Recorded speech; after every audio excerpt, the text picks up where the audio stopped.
Hey everybody, welcome to another daily devotion. Good to have you with us. I'm coming to you from the car. I'm driving to start a tour in Maine tonight, and I thought maybe I was listening to this audiobook called The End of Me by this guy named Kyle Idleman. Now, I have been a fan of Kyle's for a while, and he wrote another book that I'll reference maybe in the notes that I loved, called Not a Fan. And you can kind of just get an idea of what that is just from the title. But I'm listening to this book and I'm probably maybe over halfway through it. And first of all, welcome. Good to have you with us. Great to be here. Thanks for tuning in. We do this every week, whether I'm on the road or in my home studio or walking through the woods. We try to put some kind of relevant discussion together in the form of a video devotion that we can all kind of chew on over the weekend and into the week. And it's kind of nice. I'm in the middle of traffic. Welcome to the road. Welcome to the touring life. And so I was like, well, if we're going to slow down and drive 4 miles an hour for the next 20 minutes, let me do one of these devotions. So here we are. Anyway, so I'm in the middle of this book. He's chatting through, he brings up this story from the book of John. And I actually can't remember what chapter it is. Maybe I'll look it up in a little later and put it in the notes. But the basic gist of the story is this. There's a guy Jesus encounters this guy who's been sick for about 38 years. And I guess he did the math, and that's over 14,000 days. So this guy has been sick, waiting for healing for 38 years. And he goes to this pool of Bethesda. He's like a regular in this pool in the center of town. And the pool is known for healing, and people go there to get healed. That's kind of what the reason for the pool is. And so this guy, after 38 years of praying and saying, hey, I guess it's just never going to happen for me.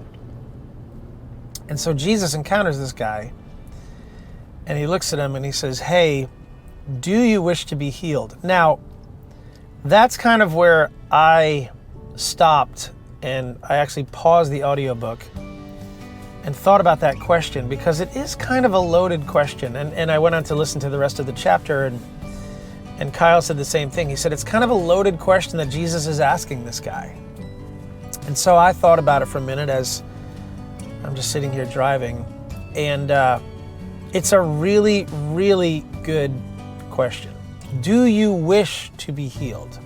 Do you want to be healed? Now, the snap answer, immediately be, oh yeah, of course you'd want to be healed. But the healing brings about change. And this guy in particular, after 38 years of being not healed, he's kind of settled into his life, right? His home is just the mat that he sleeps on. He doesn't have to work. He doesn't have a job. People probably just throw him money over the course of the day, enough for him to get through the day. And so 38 years on, pretty decent question. I'm wondering if the guy stopped and thought about the question for a minute, or was his immediate answer yes, And so the author goes on to talk further about,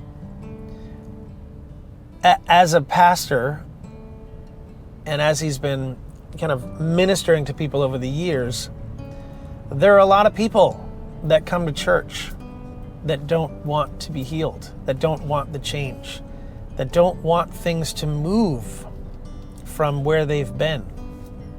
And even myself, I know certainly in my life, I can look at a few things and be like, I'm actually pretty good with that. Knowing that things need to change. And so I'm challenged by this little, probably 4 or 5 minute story that he throws into the middle of this chapter, because I'm looking at it like, okay, in my own life, what needs to change that I'm not prepared for it to change? And so, that change brings about fear of the unknown, right? We've certainly spoken about that a bunch. And fear of so what'll happen if if it does actually change? What happens then? What are my responsibilities after the change? And so I'm bringing up all these questions because it's worth a look into your own life, right? Like, do you want to be healed? There are varying degrees of healing, of change that come from a walk with Jesus. And I've seen it over the years as my life has unfolded.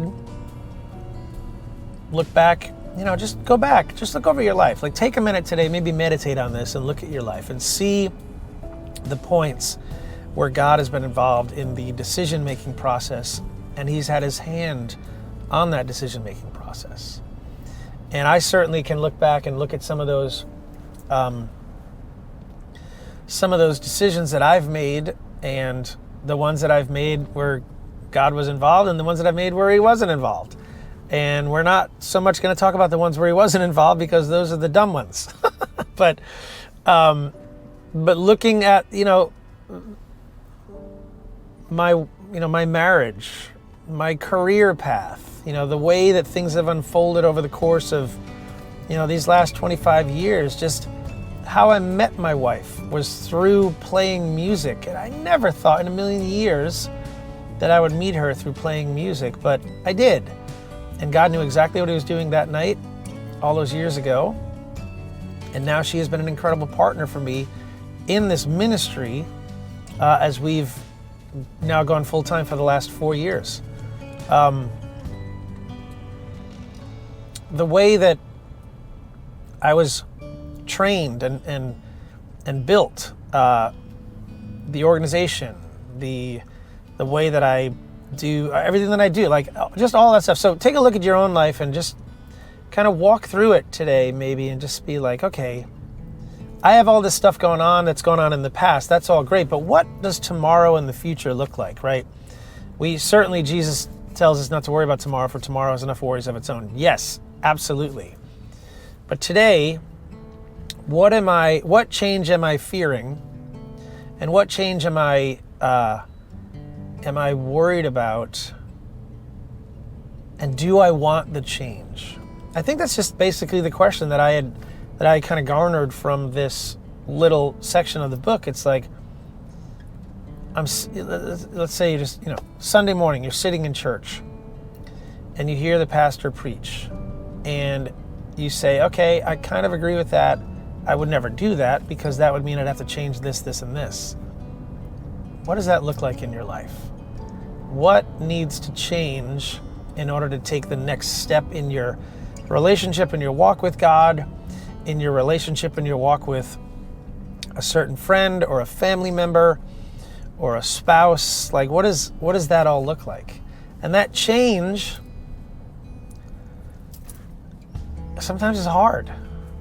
And sometimes it's something that we don't want to do. And fear is this wall that we have to break down to get into the change. And so when Jesus asked this guy, hey, do you really want to be healed? Like, do you want to be healed? Maybe I don't. Like, maybe I like my life the way it is. Maybe I don't want the change. Maybe the change is going to bring about something that is going to make me uncomfortable. Maybe the change is going to do so. I've been watching, every once in a while I'll catch a clip on TikTok or Instagram or something of